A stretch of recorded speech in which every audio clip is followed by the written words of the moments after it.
Good morning student. ये class आपका 12th और ये सब्जेक्ट जो है फिजिक्स। ठीक, आज हम देखते हैं इलेक्ट्रिक फील्ड। ठीक है, तो देखो इलेक्ट्रिक फील्ड क्या चीज़ होता है। इलेक्ट्रिक फील्ड आपका एक रीजन होता है। ठीक है, तो आप लोगों के इस तरह से लिखे आएंगे the region around the charge. Charge की एरिया एक रीजन होता है। ठीक है, the region around the charge within which, इसके अंदर जो होगा द फोर्स या इलेक्ट्रिक फोर्स, ठीक है, on other charge can be felt, और द फोर्स experienced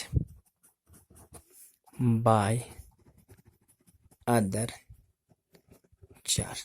तो इलेक्ट्रिक फील्ड इस तरह से रीजन है जहां पर आप लोगों का दूसरे जो है चार्ज पर फोर्स मतलब जो है फील होगा, या आप लोगों का दूसरे चार्ज जो है उस जो है सोर्स चार्ज की वजह से आप लोगों का जो है फील्ड को मतलब जो है फोर्स को क्या करेगा, फील करेगा। मतलब यहाँ पर एक चार्ज है, ठीक है, तो ये अपने इर्द गिर्द एक रीजन बनाएगा। ये रीजन मैं कंसिडर करूँ तो यहाँ पर मैं एक टेस्ट चार्ज रखूंगा, तो ये टेस्ट चार्ज पर क्या करेगा, फोर्स एक लगाएगा, अट्रैक्ट करेगा या रिपेल करेगा। अगर यहाँ होगा तो इस पर कुछ असर नहीं होगा, तो क्यों, फील्ड से बाहर है। तो मीन्स इलेक्ट्रिक फील्ड वो रीजन है जहाँ पर एक जो है सोर्स चार्ज की वजह से दूसरे चार्ज पर क्या होगा, आप लोगों का जो है मतलब फोर्स एक्सर्ट किया जाएगा। मतलब जो है अगर आप लोगों का एक जो है सोर्स चार्ज मेरे पास जो है क्यू है और टेस्ट चार्ज क्यू नॉट है, तो आप लोगों का इलेक्ट्रिक फील्ड होगा आप लोगों का फोर्स। तो यहाँ पर ऐसे लिख सकते हैं, electric field is equal to force per unit charge. ठीक है, तो देखो इलेक्ट्रिक फील्ड आपका मैं रिप्रेजेंट करूंगा ई से, तो ये फोर्स होगा आप लोगों का एफ से रिप्रेजेंट करूंगा, और यहाँ पर मैं रिप्रेजेंट करूंगा क्यू नॉट, ये टेस्ट चार्ज है। ठीक है, तो देखो क्योंकि टेस्ट चार्ज पर फोर्स एक्सर्ट हो रहा है, तो किसकी वजह से, आप लोगों का सोर्स चार्ज की वजह से। तो इलेक्ट्रिक फील्ड, अब देखो अब इन दोनों के बीच में फोर्स क्या होगा, आप लोगों का कूलम्स लॉ यूज करेंगे, 1/4 पाई एप्सिलॉन नॉट। एक मेरा लिखा क्यू सोर्स चार्ज, दूसरा मेरा आ जाएगा Q not divided by Q not. तो इलेक्ट्रिक फील्ड यहाँ पर r² भी तो होगा ना इन दोनों के बीच का डिस्टेंस। इलेक्ट्रिक फील्ड आ जाएगा आपका q/4 pi epsilon not r²। तो ये बनेगा आपका इलेक्ट्रिक फील्ड। ठीक है, इलेक्ट्रिक फील्ड आप लोगों का ये आ जाएगा। ठीक, अब हम देखते हैं इलेक्ट्रिक फील्ड के बाद इलेक्ट्रिक फील्ड लाइंस। देखो आपका इलेक्ट्रिक फील्ड लाइंस, देखो आपका इलेक्ट्रिक फील्ड लाइंस क्या होता है। ठीक, देखो अब यहाँ पर मेरा एक पॉजिटिव चार्ज है, अब यहाँ पर नेगेटिव चार्ज है। अगर मैं एक जो है यहाँ पर टेस्ट चार्ज लगाऊंगा, या आप लोगों का एक फ्री चार्ज यहाँ पर फ्री छोड़ूंगा इस इलेक्ट्रिक फील्ड में, तो ये जो है ऐसे मूव करेगा, या तो ऐसे मूव करेगा, ऐसे मूव करेगा। तो यहाँ पर एक इमेजिनरी लाइन है या इमेजिनरी पाथ है जहां पर आप लोगों का एक फ्री चार्ज जो है इस पाथ से मूव करेगा। इसको आप लोग क्या कहेंगे, इलेक्ट्रिक फील्ड लाइंस। तो आप लोग इस तरह से लिखेंगे, the imaginary path along which the unit charge tends to move। वो इमेजिनरी चार्ज होगा इफ दे फ्री। ठीक है, अगर ये एक फ्री चार्ज में डालूंगा तो आप लोगों का जो है कि यूनिट जो है चार्ज जो है उस जो है पाथ को फॉलो करके उसी पाथ से मूव करेगा। उस इमेजिनरी पाथ को आप लोग क्या कहेंगे, इलेक्ट्रिक फील्ड लाइंस। ठीक है, अब हम इसके देखते हैं प्रॉपर्टीज। इंपॉर्टेंट है इसका प्रॉपर्टीज, क्वेश्चन पूछता है। देखो इलेक्ट्रिक फील्ड लाइंस का प्रॉपर्टीज आप लोगों का क्या होगा, इट आप लोगों का स्टार्ट होगा पॉजिटिव चार्ज से और टर्मिनेट होगा नेगेटिव चार्ज पे। इट स्टार्ट या बिगिन, ठीक है ना, from positive charge and terminate at negative charge. ये आप लोगों का पॉजिटिव चार्ज से जो है स्टार्ट होगा और ख़त्म होगा आपका कहाँ पर, नेगेटिव चार्ज पर। ठीक है, तो तो इसका डायरेक्शन ऐसे है। तो यहाँ पर जो है ये क्लोज नहीं बनेगा, लेकिन मैग्नेटिक फील्ड लाइंस और इसमें फ़र्क है। मैग्नेटिक फील्ड लाइंस आप लोगों का क्लोज्ड होगा ऐसे,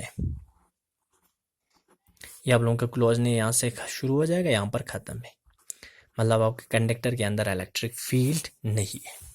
ठीक है, it start from positive charge and at negative charge. Second देखो आपका, फॉर पॉजिटिव चार्ज आप लोगों का अगर आइसोलेटेड पॉजिटिव चार्ज होगा, the electric field lines, the electric field lines आप लोगों का जो है ये आप लोगों का आ जाएगा आउटवर्ड, रेडिली आउटवर्ड। ठीक है, देखो आपका यहाँ पर एक पॉजिटिव चार्ज है तो इलेक्ट्रिक फील्ड लाइन ऐसे होगा, चार्ज से दूर भागेगा।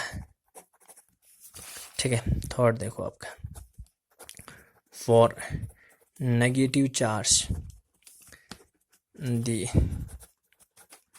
Electric field lines are radially inward. Negative charge के लिए आप लोगों का जो electric field line radially inward होगा, ये आपका नेगेटिव चार्ज।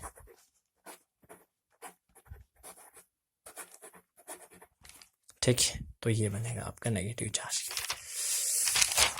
ठीक, टू चार्ज के लिए आपने लिखा है एक सिस्टम ऑफ चार्ज होगा पॉजिटिव, तो पॉजिटिव स्टार्ट होगा और नेगेटिव पर खत्म होगा। ठीक है, देखो आपका इसके बाद टेंजेंट, टेंजेंट आप लोग समझ रहे हो ना, टेंजेंट किसी एक कर्व के साथ अगर टच करेंगे, देखो आपका ये आपका एक कर्व है, अगर यहाँ पर मैं ऐसे टच करूँगा टेंजेंट, एक पॉइंट के साथ टच करूँगा तो मेरा टेंजेंट, अगर दो पॉइंट के साथ टच करूँगा तो मैं कहूँगा कॉट। ठीक है, तो tangent, the tangent to the electric field lines at every point gives the direction of electric field।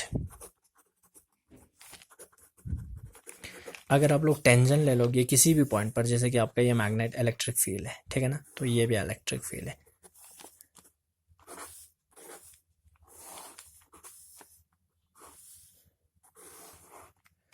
अगर मैं यहाँ पर टेंजेंट लूँगा तो ऐसे ले सकते हैं, टेंजेंट लूँगा ऐसे ले सकते हैं, टेंजेंट लूँगा ऐसे ले सकते हैं। तो ये टेंजेंट जो होगा इलेक्ट्रिक फील्ड का डायरेक्शन होगा। इलेक्ट्रिक फील्ड लाइंस पर अगर मैं टेंजेंट डालूंगा तो वो टेंजेंट क्या बनेगा, आपका इलेक्ट्रिक फील्ड का जो है डायरेक्शन देगा। ठीक है, इलेक्ट्रिक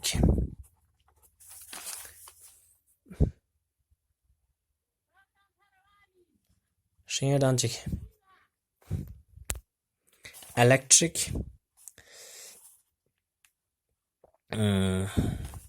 इसमें इस तरह से लिखो, no two electric field lines intersect each other. दो इलेक्ट्रिक फील्ड आपका इंटरसेक्ट नहीं होगा। देखो अगर हो जाएगा तो क्या होगा, ये देखो आपका इलेक्ट्रिक फील्ड लाइन, दूसरा इलेक्ट्रिक फील्ड लाइन। यहाँ पर क्वेश्चन पूछता है why two electric field lines never intersect each other. दो इलेक्ट्रिक फील्ड लाइंस इंटरसेक्ट क्यों नहीं होता है। देखो आपका होगा तो क्या चीज़ हो, तो ये पॉइंट है जहाँ पर दोनों क्या हो रहा है, इंटरसेक्ट हो रहा है। तो मैं टेंजेंट लूँगा, एक टेंजेंट यहाँ से आ जाएगा, एक टेंजेंट यहाँ से, तो मीन्स एक पॉइंट पर दो टेंजेंट बनेगा। एक पॉइंट पर दो टेंजेंट वो पॉसिबल नहीं है, क्योंकि आप लोगों का इलेक्ट्रिक फील्ड वेक्टर क्वांटिटी, एक पॉइंट पर एक मैग्नीट्यूड एक ही डायरेक्शन। यहाँ पर एक पॉइंट पर मैग्नीट्यूड तो ये है, तो एक पॉइंट पर एक मैग्नीट्यूड दो डायरेक्शन पॉसिबल नहीं है। ठीक है, बिकॉज अगर आप लोगों का पूछेगा तो because at the point of intersection, at the point of intersection there is one magnitude and two direction। तो आप लोगों का पॉइंट ऑफ इंटरसेक्शन पे आपको क्या बनेगा, दो मैग्नीट्यूड और एक मैग्नीट्यूड और दो direction, which is not possible. ये आप लोगों का पॉसिबल नहीं है। ठीक है, एक और पॉइंट आप लोग खुद लिख लेना। यहाँ पर देखो इलेक्ट्रिक फील्ड लाइंस यहाँ पर आप लोगों का क्राउडेड है। क्राउडेड मीन्स यहाँ पर बहुत ज़्यादा है पोल पे, ठीक है ना, तो यहाँ पर इलेक्ट्रिक फील्ड का स्ट्रेंथ भी ज़्यादा होगा। यहाँ पर देखो आप लोगों का इन दोनों के बीच में गैप है, क्राउडेड नहीं है, वाइडर है इस पॉइंट पर। तो इन दोनों के बीच में जब गैप होगा तो इलेक्ट्रिक फील्ड लाइन का जो स्ट्रेंथ है यहाँ पर वीक होगा। जहाँ पर आप लोगों का क्राउडेड होगा इलेक्ट्रिक फील्ड लाइन, वहाँ पर इलेक्ट्रिक फील्ड का स्ट्रेंथ ज़्यादा होगा। जहाँ पर आप लोगों का वाइडर होगा इलेक्ट्रिक फील्ड का जो स्ट्रेंथ है आपका क्या होगा, वीक होगा।